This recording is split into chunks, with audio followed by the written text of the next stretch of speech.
Welcome back to MPTV. With me today we have Mark, who's an accountant, and I'm going to ask Mark some questions pertinent to my stage in life. And I guess the first one, and the most obvious one, Mark, is can you help me to retire? Please help me to retire. What is the best way to get me into that retirement mode? Hi Jude, pleasure to be here again today.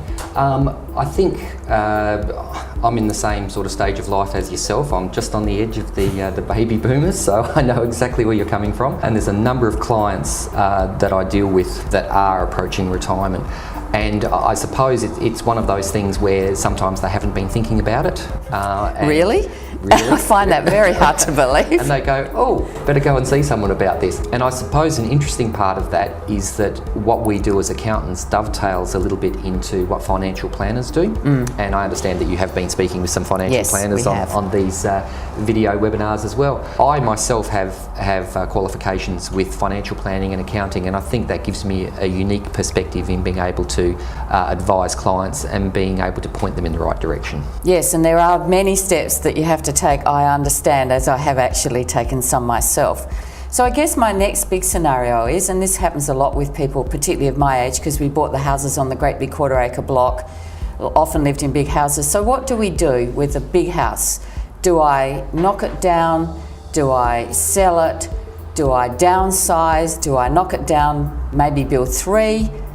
Live in 1, sell 2. There's so many ramifications around those things. So I guess we start with the first one. Big house, do I sell it to downsize? What's the best scenario?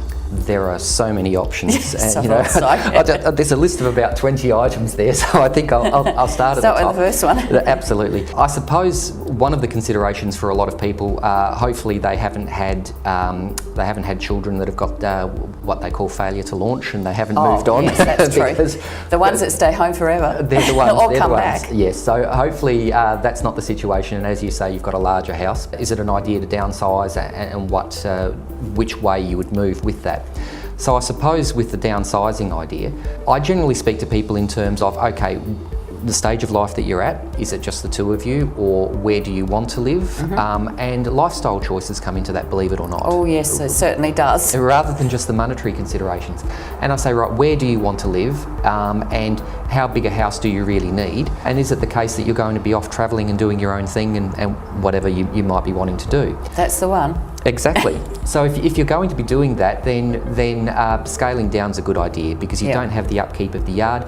And really, when you look at it from a monetary consideration, you're sitting on an asset that could be worth squillions, and you could have something much smaller and then have that available money to do something else with. So I suppose downsizing is one option. And then I have the people that are still working, they don't want to travel, so what is another option for them? Could they consider developing or doing something else with the property? I spoke in another webinar about the idea of, okay, development and where you want to go with it, and what you want to do. So is it an investment choice, or is it a commercial decision to run it as a business, if it were? If your idea is to actually, I've paid off the property, I'm looking to demolish, and then I'm looking to build 2 or 3 and looking to hang on and then rent, then certainly there's tax ramifications that come into that. It's good to sit down with the person and just work out what's best for them.